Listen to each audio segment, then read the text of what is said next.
Undercover CEO walks into his own cafe, orders coffee, and freezes when he overhears 3 words from the waitress.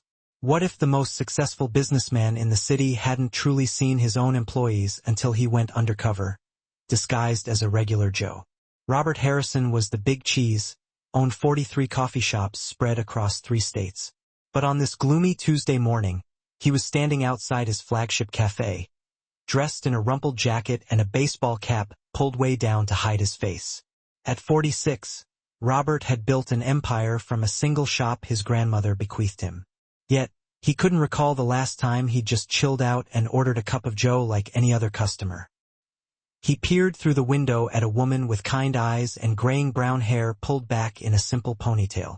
She moved between the tables with the effortless grace of someone who'd been serving folks for years. There was just something about her gentle way that made him stop and take notice. He'd seen her name on the payroll reports, Joyce Martinez, 38 years old, 4 years with the company, but he'd never really paid her any mind before.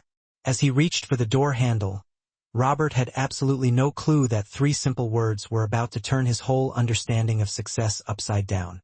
"Where are you watching from tonight?" Joyce approached his corner table with a genuine smile that lit up her eyes. "Good morning. What can I get started for you today?" Her voice had that kind of warmth that made strangers feel like old friends. Robert found himself really looking at her face, noticing the laugh lines that told tales of someone who found joy in the simple things, and the tired shadows under her eyes that hinted at long days and maybe even longer nights. "Just a regular coffee, please. Black." Robert kept his voice lower than usual, thankful for the baseball cap that kept his features hidden. He'd rehearsed this moment, worrying that someone might recognize him. But Joyce just nodded and headed to the counter. While she whipped up his order, Robert watched the smooth rhythm of the morning shift.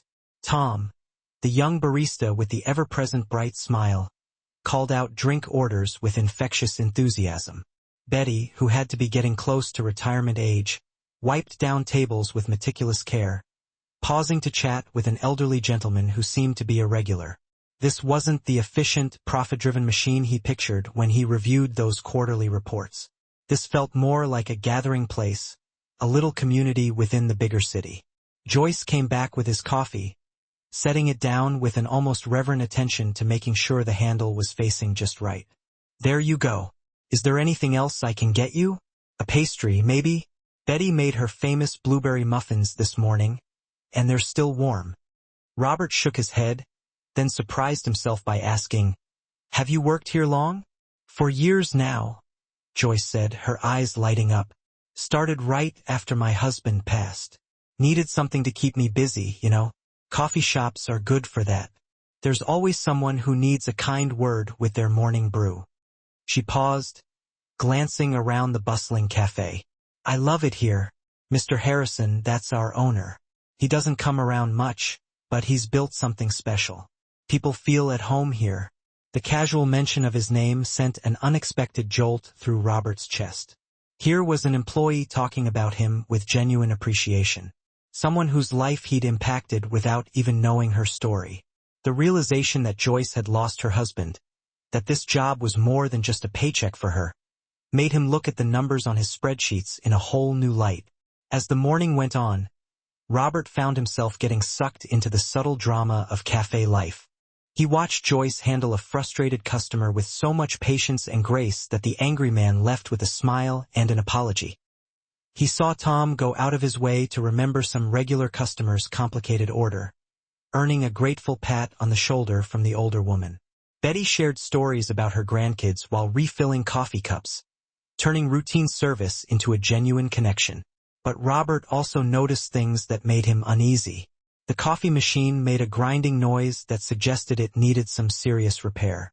Joyce's shoes were worn thin, a detail that screamed of someone making do with what they had. During a brief lull, he overheard Tom quietly asking Joyce if she could cover part of his shift next week, because his second job had messed with his schedule. These weren't the metrics Robert tracked in his monthly reports. Customer satisfaction surveys didn't capture the way Joyce remembered how Mrs. Patterson liked her tea, or how Tom always asked about people's families. The financial statements showed healthy profits, But they didn't reveal that his employees were juggling multiple jobs and making personal sacrifices to provide the warmth and care that made his cafes successful. When Joyce brought him a free refill, something he'd never actually authorized, but apparently happened all the time, Robert realized he was seeing his business through completely different eyes. The generous gestures, the extra time spent with lonely customers, the way his staff treated each person who walked through the door like they mattered. None of this showed up in his meticulously analyzed profit margins. "You seem deep in thought," Joyce observed as she topped off his cup. "Everything all right?" Robert looked up at her concerned expression and felt something shift inside him. This woman, who had every right to be focused on her own problems, was genuinely worried about some stranger sitting alone in a coffee shop. "Just thinking about how we sometimes miss what's right in front of us," he said quietly. Joyce nodded with understanding. "My late husband used to say that. He'd tell me to look for the good in ordinary moments because that's where the real treasure is hidden." She smiled softly. He was right about most things. As she walked away to help another customer, Robert sat back in his chair, the weight of his discovery settling over him. He'd built a successful business, but he'd missed the heart of what made it work. The question that began to form in his mind wasn't about profits or expansion. It was about whether he truly understood the people who made his success possible, and whether he was doing right by them. The afternoon brought a different vibe to the cafe. Robert had planned to stay for an hour, maybe two, but he found himself reluctant to leave this glimpse into his own company. He'd moved to a table near the back where he could watch without being noticed, and what he saw was starting to completely change everything he thought he knew about leadership. Around 2 o'clock, a young mother came in with a crying toddler and a baby in a stroller. She looked exhausted, that bone-deep kind of tiredness that comes from sleepless nights and constant demands. As she struggled to manage both kids while trying to order, Joyce appeared at her side like an angel. "Here, honey, let me help you with that," Joyce said, easily picking up the toddler while the mother ordered. "What's your name, sweetheart?" she asked the little boy, who stopped crying and looked at her with curiosity. "This is Jake," the mother said gratefully. "He's having a rough day. We both are, actually." Joyce's response stopped Robert in his tracks. She didn't just take the order and move on. Instead, she spent 10 minutes helping the young mother find a comfortable spot, brought over some crackers for Jake, and even held the baby while the woman got a chance to drink her coffee in peace.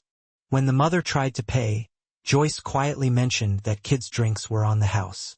Another policy Robert had never approved, but apparently happened all the time. The scene tugged at something deep in Robert's memory. His own grandmother, who'd started the original cafe, used to do the exact same thing. She'd believed that a coffee shop should be a safe haven for anyone who needed one, whether they were celebrating or struggling. Somewhere along the line, as he'd gotten focused on growth and profits, he'd lost sight of that founding principle. But Joyce wasn't done surprising him. As the afternoon wore on, he watched her slip an extra pastry into an elderly man's bag when she thought nobody was looking. She spent her own break time listening to a teenager who seemed upset about something, offering tissues and gentle words.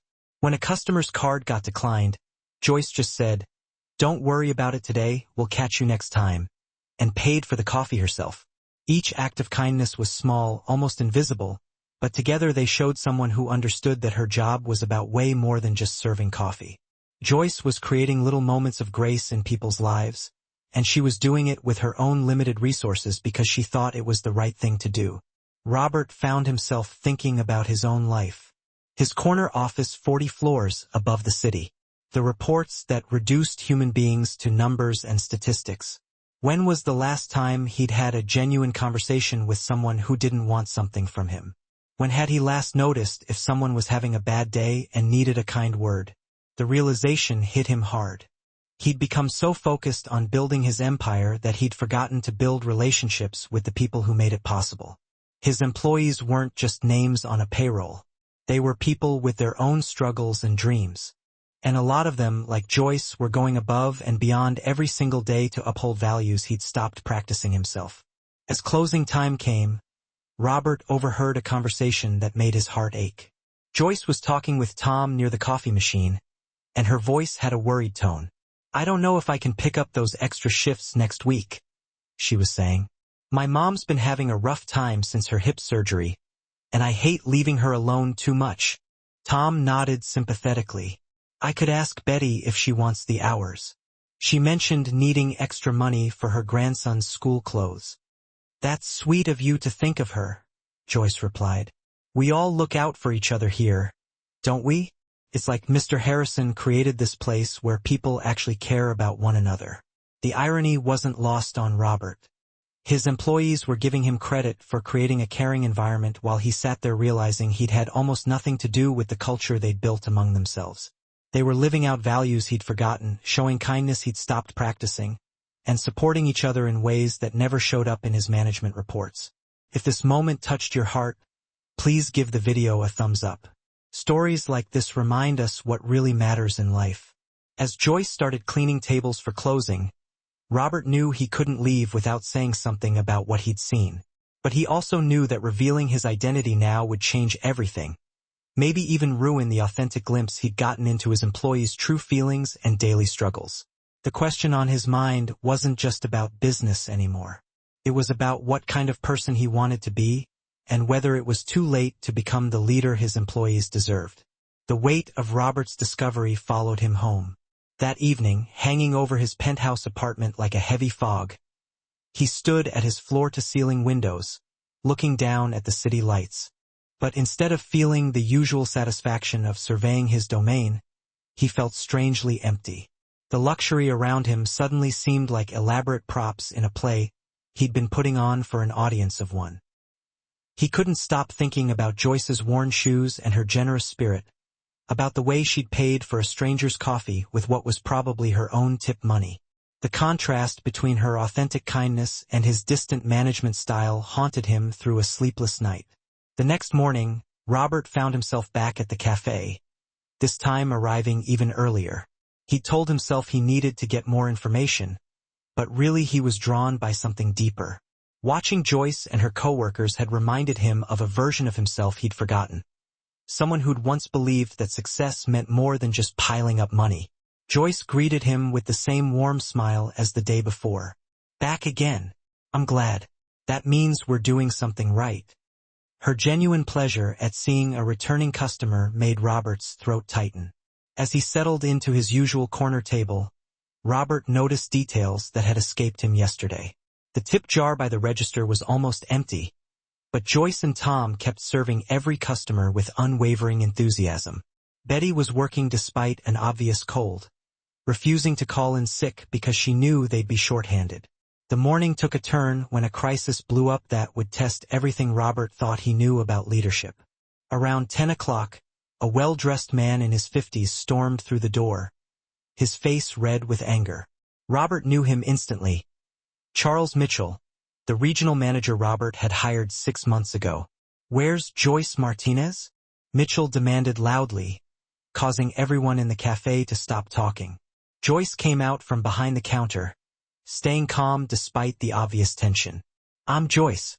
How can I help you, Mr. Mitchell? We need to talk now." Mitchell's tone was harsh. "I've been looking at the numbers, and there are serious problems in your register reports. Money that should be there isn't." Robert watched Joyce's face turn pale, but she kept her composure. "I'm not sure what you mean. I always count my register carefully at the end of each shift." "Well, apparently not carefully enough," Mitchell snapped. "Head office is worried about theft, and your register is consistently short. We're going to have to talk about your employment status." The cafe had gone completely silent. Robert could see the shock and hurt in Joyce's eyes, the way her hands trembled slightly as she took in the accusation. He thought about all the little acts of kindness he'd witnessed, the free drinks for struggling customers, the extra pastries slipped into bags, the times Joyce had covered shortfalls with her own money. It all clicked. The missing money wasn't theft. It was generosity. Joyce had been quietly eating the cost of her compassion, giving away things and covering expenses because she believed in treating people with kindness. Tom stepped forward, his young face red with anger. "Mr. Mitchell, Joyce is the most honest person I know. If money's missing, there has to be another explanation." Stay out of this, Mitchell warned. This is between Joyce and management. Betty joined Tom, her grandmotherly demeanor replaced by fierce loyalty. That girl has never taken so much as a sugar packet that wasn't hers. If you want to accuse someone of stealing, you better have proof. The scene that was unfolding before Robert was more than just an employment dispute. It was a moment that would decide what kind of company he'd built and what kind of man he was. His employees were standing up for each other with courage and loyalty that humbled him. Joyce's voice was quiet but firm when she spoke. Mr. Mitchell, I've never stolen anything in my life. If there's money missing, I can explain every transaction. Sometimes I help customers who are short on change, and sometimes I give away drinks to people who really need them. I was always going to talk to Mr. Harrison about making it official, but I never wanted anyone to go without coffee because they couldn't afford it. That's exactly the problem, Mitchell replied coldly. You're not allowed to give away merchandise. It's theft, plain and simple. Robert felt something inside him break open. Not pain, but a barrier that had been holding back years of suppressed emotion. Here was Joyce, explaining with quiet dignity how she'd been living out his grandmother's values while he'd forgotten they existed. She was willing to lose her job rather than deny her acts of kindness. The moment clarified everything. Robert had been struggling to figure out leadership, success, what it meant to build something worthwhile. He could sit here in disguise and watch a good woman be destroyed by a system he'd created, or he could find the courage to remember who he'd wanted to be. Have you ever faced something like this? Let us know in the comments below. Sometimes the hardest moments teach us the most about what we truly value. As Mitchell was about to give Joyce her walking papers, Robert made a decision that would change not only his business, but his life. The question wasn't whether he could afford to lose a regional manager like Mitchell. The question was whether he could afford to lose his soul. Robert stood up so suddenly that his chair scraped against the floor, the sound cutting through the silent tension like a knife. Every eye in the cafe turned to him as he took off his baseball cap and stood up straight. The moment of recognition spread through the room like a ripple in still water. Mr. Harrison. Joyce's voice was barely a whisper, her eyes wide with confusion and maybe even a little hope. Mitchell's face went from red to pale in a heartbeat. Sir, I didn't know you were here. I was just handling a personnel matter according to company policy. Which company policy would that be, Charles? Robert's voice was calm, but there was an edge to it. The policy that punishes employees for showing kindness to customers? The policy that treats compassion as theft? The cafe was so quiet that Robert could hear the traffic outside, the low hum of the espresso machine, the sound of his own heart beating. Joyce stood frozen between the two men, her face a mix of fear and confusion. Robert turned to speak not just to Mitchell, but to everyone in the cafe, his employees who'd been living out values he'd forgotten, and the customers who'd been touched by small acts of grace that never showed up in quarterly reports. I've been sitting here for 2 days, he said, his voice carrying to every corner of the room. 2 days, watching how this place really runs when I'm not around. And what I've seen has been the best lesson in leadership I've ever had. He looked right at Joyce, really seeing her for the first time. You've been giving away coffee to people who need it, haven't you? Covering shortfalls with your own money because you believe that kindness matters more than profit margins. Joyce nodded slowly, tears starting to well up in her eyes. I never meant to steal from you, Mr. Harrison. I couldn't stand watching someone walk away sad when a cup of coffee might be the only good thing in their day. Steal from me?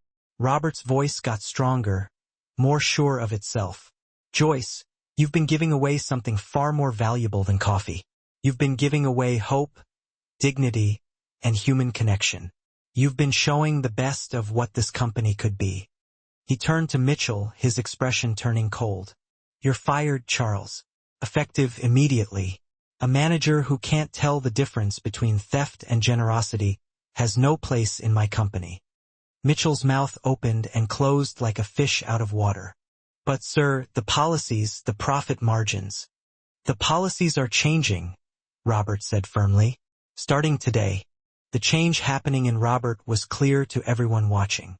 This wasn't just a CEO making a business decision. This was a man remembering who he'd always meant to be. He spoke to the whole cafe, his voice full of emotion. My grandmother started this business 60 years ago with a simple idea, that everyone deserves a place where they're treated with kindness and respect. Somewhere along the way, I lost sight of that. But you all, he gestured to Joyce, Tom, and Betty. You never forgot. Joyce wiped tears from her eyes. Your grandmother sounds like she was a wonderful woman. She was, Robert said softly, and she would have loved you. She would have seen in you the same spirit that built this place. The customers in the cafe started to smile, knowing they were watching something special. Tom looked like he was about to burst with happiness, and Betty was wiping her eyes with a napkin. Robert pulled out his phone and made a call that everyone could hear. Legal department, this is Robert Harrison. I need you to write up a new company policy right away. Effective today, all cafe managers are allowed to give free drinks and food to customers who are having a hard time. When he hung up, the cafe erupted in applause. Joyce was crying now, but they were happy tears. Mr. Harrison, I don't know what to say. Say you'll help me rebuild this company the way it was supposed to be, Robert said. Say you'll help me remember that the most important numbers aren't on spreadsheets. They're the number of people we help, the moments of kindness we create, and the connections we make. If you've been enjoying this story, subscribe to our channel for more stories that warm your heart and remind you of what is truly important. As the morning customers slowly went back to talking, a new vibe filled the cafe. It felt like the first day of something beautiful, not just for the business, but for everyone who'd been touched by this moment of change. Robert knew that the real work was just beginning, but for the first time in years, he felt truly excited about the future. 6 months later, Robert was sitting at the same corner table where his journey had started. But everything was different. The cafe still had the same warmth he remembered, but now it felt intentional, supported, and celebrated instead of hidden. The community care policy he'd put in place had been adopted across all 43 locations, and the stories of kindness that landed on his desk each week made him prouder than any profit report ever could. Joyce came over with his usual coffee, but she looked completely different. New shoes, a confident walk, and the kind of smile that comes from knowing you're valued. She'd been promoted to Regional Community Coordinator, a job Robert had created just for her to spread the culture of caring that came so naturally to her. The usual Mr. Harrison? She asked, but her tone was playful now, warm with the friendship that had grown between them over the months. Please, Joyce, we've been over this. It's Robert when I'm sitting at your table, he replied with a grin. And yes, the usual. Joyce's eyes lit up as she made his coffee. The customers love the new initiatives, and the stories we're getting are unbelievable. Betty's been putting up photos and letters from them on the community board. She pointed toward it. A corner wall was now a vibrant collage of pictures, heartfelt thank you notes from grateful customers, and updates spotlighting the various charitable endeavors the cafe had eagerly embraced. As Joyce gracefully delivered his coffee, Robert found himself deeply contemplating the profound evolution of his very definition of success. The financial metrics were undeniably robust. Customer loyalty had soared to impressive heights ever since they had thoughtfully implemented the kindness initiatives. However, the numbers that truly resonated with him now were of a different, more meaningful kind. The sheer number of families who had been touched by the programs, allowing customers to selflessly purchase extra drinks for those who couldn't quite afford them. The heartwarming number of individuals who had forged lasting friendships amongst the cafe's cherished regulars. Tom practically bounced over, his enthusiasm as infectious as ever, despite his well-deserved promotion to assistant manager. Robert, you absolutely have to see this, he exclaimed, eagerly displaying his phone screen. Mrs. Patterson just posted about us on social media. Robert leaned in and read the post aloud, his voice filled with genuine warmth. Harrison's Cafe isn't just a coffee shop. It's living proof that there are still havens in this world where people genuinely care about each other. 6 months ago, I was navigating the most challenging period of my life, and a kind waitress named Joyce made me feel like I truly mattered. Today, I'm incredibly happy to report that I'm doing so much better, and I still make it a point to visit every week, because this place genuinely feels like family." The post had already garnered dozens of comments from other devoted customers, each sharing similar heartwarming stories of connection and support. Robert felt that familiar surge of warmth in his chest, a feeling that always accompanied reading these heartfelt testimonials. This was the legacy he yearned to build. Not just commercially successful businesses, but thriving communities where each and every person felt valued, cherished, and deeply supported. Betty materialized at his elbow, as she often did these days, having enthusiastically appointed herself as Robert's unofficial, yet invaluable advisor.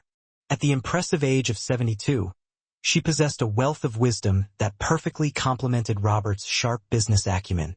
"You know what I adore most about all of this?"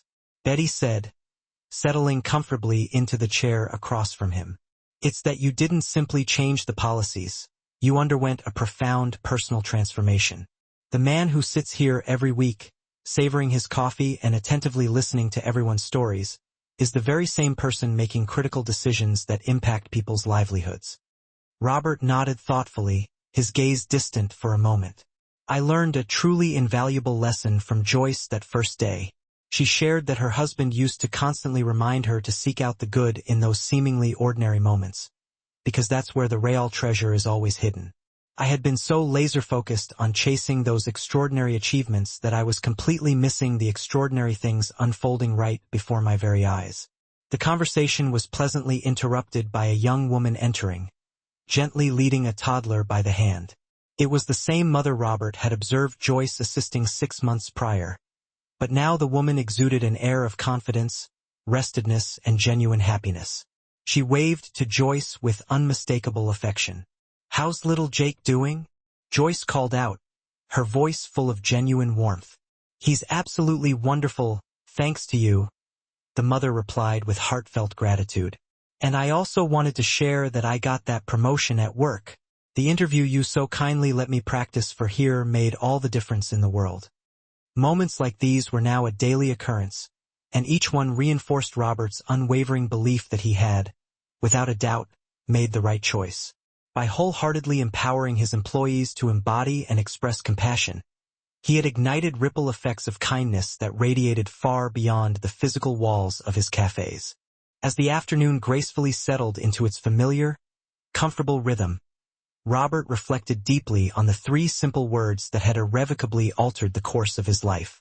Not the dramatic declaration he might have once envisioned, but Joyce's profoundly simple statement, "People feel at home here." Those words had illuminated for him that true, lasting success wasn't about erecting an empire, but rather about cultivating a haven where people's lives were genuinely made better, brighter, and more fulfilling.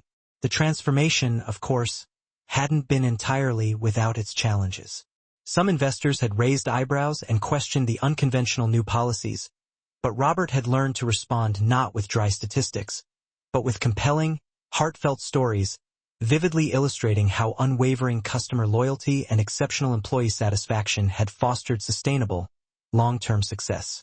As closing time gently approached, Robert gathered his belongings, but not before pausing to chat with several of his cherished regular customers and checking in with each member of his dedicated team. This evening ritual had quickly become one of his most treasured parts of the entire day. Joyce walked him to the door, as had naturally become their cherished custom. "Same time tomorrow?" she asked, her eyes twinkling with anticipation.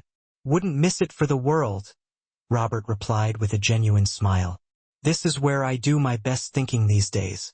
As he stepped out into the crisp evening air, Robert reflected on just how completely his life had been transformed. The driven executive who had once meticulously measured success solely in dollars and cents now measured it in the genuine smiles he witnessed, in the profound moments of human connection he fostered, and in the deeply satisfying knowledge that his business was actively making the world a slightly kinder, more compassionate place, one cup of coffee at a time. Those 3 simple words that had stopped him so abruptly in his tracks, "People feel at home here," had evolved into something far greater than just an observation about his beloved café. They had blossomed into his personal mission statement, his unwavering reminder that the highest, most meaningful achievement in both business and in life is to create welcoming spaces where people feel genuinely valued, unconditionally supported, and deeply loved.